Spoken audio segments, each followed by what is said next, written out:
জীবনে যদি আপনি বন্ধু লাভ করতে চান তাহলে আপনাকে অনেকগুলো কাজ করতে হবে। প্রথমে একজন যোগ্য পাত্র সন্ধান করতে হবে, তারপর তার সাথে সময় কাটাতে হবে, সুখ দুঃখে তার সাথে থাকতে হবে, তবে গিয়ে সে বন্ধু হবে।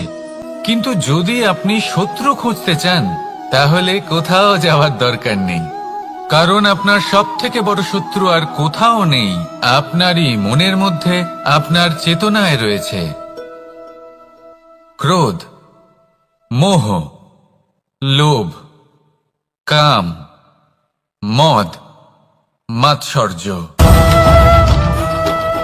এমন 6 সব থেকে বড় শত্রু যা আপনার আগামী 7 জন্ম নষ্ট করে দিতে পারে যদি আপনি এদের না সামলাতে পারেন। এবার এদের সাথে যদি যুদ্ধ করতে হয় তাহলে একটা মহাভারতের মতো দেখুন, যেখানে অর্জুনও আপনি আর কৃষ্ণও সেই আপনি। কারণ এই যুদ্ধ আর অন্য কারোর সাথে নয়, বরং নিজের সাথে। এগুলো অন্তর মনের যুদ্ধ, আর এটা জয় করা যেতে পারে নিয়ন্ত্রণ এবং অনবরত চেষ্টার দ্বারা। তাই এটাই করুন, এই 6 শত্রুকে পরাজিত করুন এবং আমার সাথে ভালোবেসে বলুন, রাধা রাধা।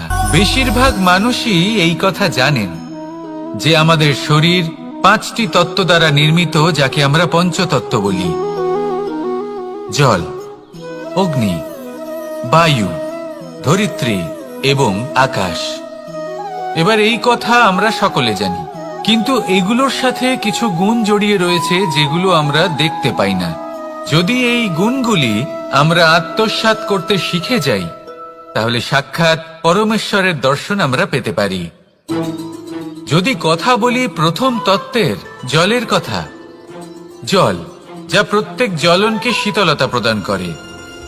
এই জলকে দেখুন, যা শুধু প্রবাহিত হতে জানে, থামতে জানে না। জল পাথরের সাথে সংঘর্ষ করতে জানে, যার পথে অনেক বাধা আসে, কিন্তু সে প্রবাহিত হতে থাকে। নিরাকার হলো এই জল, যে কোনো পাত্রেই রাখুন না কেন তার আকার ধারণ করে নেবে। এটাই হলো এর বিশেষত্ব এবং এটাই হলো আমাদের শিক্ষা।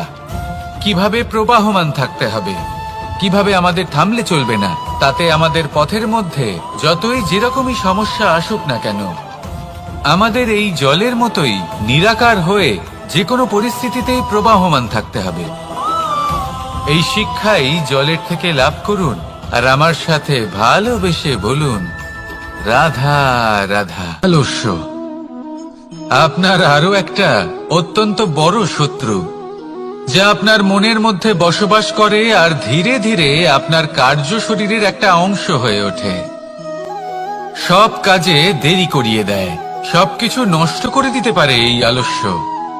এই কাজ আজকে হলো না, কোনো ব্যাপার নয়, কালকে করে নেব। প্রকৃতি আমাদের এটা শেখায় না। ভেবে দেখুন, যদি সূর্য এটা ভাবে যে কাল উদিত হব না, কিছুদিন পরে উদয় হব, তাহলে কি হবে? সমগ্র পৃথিবীর বিনাশ হয়ে যাবে, ঠিক কিনা?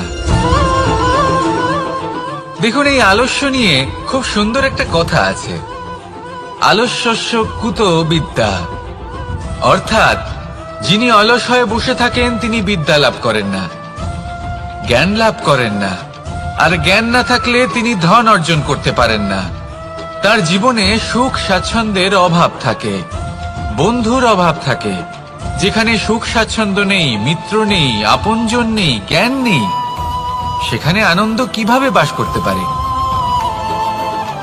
সেই জন্য কথায় আছে, যিনি কর্ম করেন তিনি এই সংসারে যে কোনো সুখ স্বাচ্ছন্দ্য ভোগ করতে পারেন। তাই কর্ম করুন, সময়কে সম্মান করুন, আর এই আলস্যের উপর বিজয় লাভ করুন। আর আমার সাথে ভালোবেসে বলুন, রাধা রাধা। পঞ্চতত্ত্বের মধ্যে দ্বিতীয় তত্ত্ব হল ধরণী, ভূমি, যাকে আমরা ধরণী মাতা বলি। এই ধরণী ধৈর্য ধারণ করে, আর এর ওপরেই আমাদের সমগ্র সংসার নির্ভরশীল। কারণ এই ভূমি সহ্য ক্ষমতা রাখে, এর সহ্য ক্ষমতা হলো অপরিসীম। সন্তান যতই আঘাত প্রদান করুক না কেন, প্রেম পূর্বক সহ্য করে আর তার বদলে অমূল্য রত্ন প্রদান করে। সন্তান যদি হাল চালায় তাহলে তার বদলে তাকে অন্ন প্রদান করে। এটাই হলো ধরনী। এবার এর থেকে আমরা কি শিক্ষা পেতে পারি? এটাই যে কারোর জন্য কিছু করা বা কাউকে কিছু দেওয়া মনে কোনো কামনা ছাড়াই। আর এই কথাটা বুঝে যান, যদি কারোর জন্য কামনা না রেখে বা কোনো পাওয়ার আশা না রেখে কারোর জন্য কিছু করেন বা কারোকে কিছু দেন, যদি এটা আপনি শিখতে পারেন তবে আপনি ভালোবাসতে শিখে গেছেন। আর সেই জন্যই এই ধরিত্রীকে মাতা বলা হয়। কারণ মাতা শুধু উনি নন যিনি গর্ভে সন্তানকে ধারণ করেন, মাতা তো উনিও যিনি জীবন বাঁচতে শেখান, যিনি জীবন বাঁচার উদাহরণ প্রদান করেন।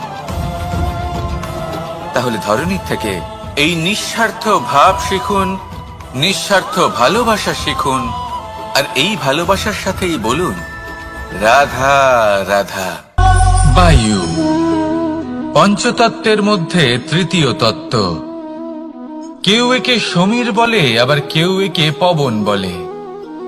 প্রথম কথা হলো এটাই যে এই বায়ু আমাদের জীবন দান করে প্রতিদিন, প্রত্যেক মুহূর্তে। এই বায়ুর কারণেই আমরা নিঃশ্বাস নিতে পারি, জীবিত থাকতে পারি। এই বায়ুই হলো সেই যা সকল মেঘেদের একত্রিত করে একটি স্থানে আর বর্ষা ঘটায়। আর এই বর্ষার কারণেই এই ধরিত্রীতে অন্ন উৎপন্ন হয়। এই বায়ুকে দেখুন, কখনো এতটা সৌম্য যে আপনার কোনোই তফাৎ বোধ হয় না, আর কখনো কখনো এমন রূপ ধারণ করে ফেলে যে অনেক বড় বড় পর্বতের আকার পর্যন্ত বদলে ফেলে। এটাই হলো বায়ুর বিশেষত্ব। বায়ু শেখায় যে সময়ের সাথে সাথে বইতে থাকো, সকলকে জীবন দান করো, সকলকে সাহায্য করো, কিন্তু যখন বিপদ সামনে আসবে তখন দৃঢ় হয়ে সম্মুখীন হও। বাধা অনুযায়ী নিজেকে গড়ে নিতে হবে, আর কখন কতটা কঠোর হতে হবে আর কখন কতটা সৌম্য হতে হবে এটা বায়ুকে দেখে শিখুন, আর আমার সাথে ভালোবেসে বলুন রাধা রাধা। অগ্নি চতুর্থ তত্ত্ব, সব থেকে বেশি গুরুত্বপূর্ণ কিন্তু তার থেকেও বেশি ভয়াবহ। কখনো অগ্নিকে নিয়ন্ত্রিত রূপে উনুনে জ্বলতে দেখেছেন? এই অগ্নি আমাদের খাবার বানাতে সাহায্য করে, যা আমাদের শক্তি প্রদান করে। কিন্তু এই অগ্নি যখন বিচলিত হয়ে, অনিয়ন্ত্রিত হয়ে কোন বনের আগুন হয়ে ওঠে, তখন মহা বিনাশ ঘটে যায়। আপনারই অন্তরের ঊর্জা হলো এই অগ্নি। এটা আপনার শক্তিও, আপনার ক্রোধ। একে ব্যবহার কিভাবে করবেন তা আপনারই হাতে। যদি কোনো ব্যক্তি নিজের অন্তরের এই ঊর্জাকে ব্যবহার করেন শক্তির রূপে, তাহলে সে বিকাশ ঘটাতে পারে, নির্মাণ ঘটাতে পারে।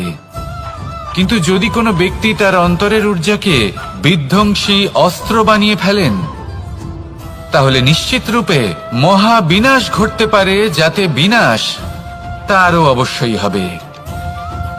অনেক বছর পূর্বে এমনই এক আগুনের দ্বারা এই সুন্দর পৃথিবীর নির্মাণ হয়েছিল, আর অনেক বছর পূর্বে এমন এক আগুনেই সমস্ত জীব এবং সংসার বিলুপ্ত হয়ে গেছিল।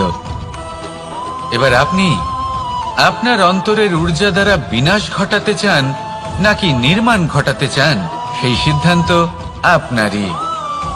আসুন আমার সাথে ভালোবেসে বলুন রাধা রাধা।